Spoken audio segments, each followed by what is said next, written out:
ગંગા આપણા પાપ નાશ કરનારી છે, પણ ગંગા પણ એકાદશીની હારે ના આવી શકે. જેટલો એકાદશી પાપ આપણો નાશ કરે છે, પાપ થકી મુક્ત કરાવે, એમ તો ગંગા પણ પાપ થકી મુક્ત કરાવનારી નથી. માટે આ નાનું સરખું વ્રત પણ મહાન ફળને આપનારું એવું એકાદશીનું વ્રત એ તો પ્રયત્નપૂર્વક મનુષ્ય માત્રે અવશ્ય કરવું ને કરવું. જો આ વ્રત કરવામાં આવે તો એ મનુષ્ય આ જન્મના અંતે જ ભગવાનના પરમ પદને પામી જાય છે.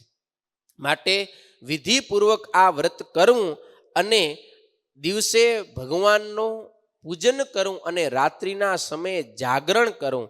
જો જાગરણ પૂર્વક આ વ્રત કરવામાં આવે તો જીવ તમામ પાપ થકી મુક્ત થઈ જાય છે. દસૈવ માતૃકે પક્ષે તથૈવ દસ પિતૃકે પ્રિયાયા દસ ચાત્માનામ પુરુષાન ઉધરે સચ પુરુષાન ઉધરે સચ. જો વિધિપૂર્વક એકાદશીનું વ્રત કરવામાં આવે તો વ્રત કરનારો પુરુષ પોતાની માતાના 10 કુળનો, પિતાના 10 કુળનો, પત્નીના 10 કુળનો અને પોતાનો સ્વયંનો ઉદ્ધાર કરનારો થાય છે. આટલું બધું મહાન ફળ બતાવ્યું. અને જો વ્રત ના કરે તો એ આ બધાને સ્વર્ગમાંથી ખેંચીને પણ નરકમાં પાડનારો થાય. માટે એકાદશી છે એ તો કલ્પવૃક્ષ અને ચિંતામણી સમાન છે, કે ચિંતામણી જેના હાથમાં આવે એ પુરુષ જે ચિંતવે એને એ ફળ મળે. કલ્પવૃક્ષ નીચે કોઈ બેસીને જે સંકલ્પ કરે એ એને પ્રાપ્તિ થાય. એમ આ એકાદશીનું વ્રત એ તો કલ્પવૃક્ષ અને ચિંતામણી જેવું છે, કે એકાદશીનું વ્રત કરનારો પુરુષ જે સંકલ્પ કરે, ગમે એવા મનોરથ કરે, એ બધાય એના મનના મનોરથ પૂર્ણ થાય છે. એવું આ એકાદશીનું વ્રત આલોકની અંદર સર્વશ્રેષ્ઠ બતાવ્યું છે.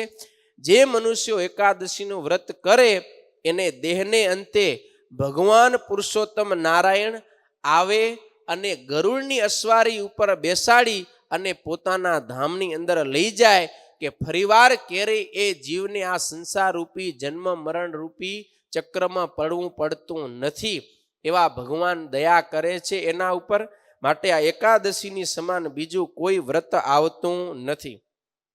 એકાદશી તો કેવી છે તો એને ઉપમા આપી કે બધી પ્રકારના પાપ છે ને એને બાળવા માટે અગ્નિ ખપે ને, અગ્નિ. અને અગ્નિની અંદર શું ખપે? ઈંધણ ખપે.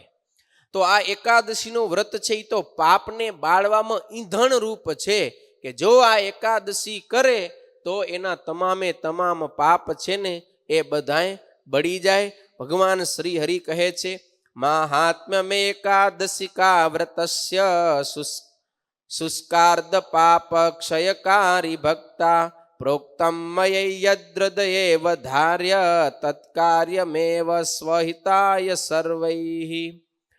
ભગવાન શ્રી હરિ કહે કે જાણે કે અજાણે નાનું મોટું થઈ ગયેલું જે પાપ, એના થકી મુક્ત થવા માટે મેં તમને આ એકાદશીનું વ્રત બતાવ્યું છે.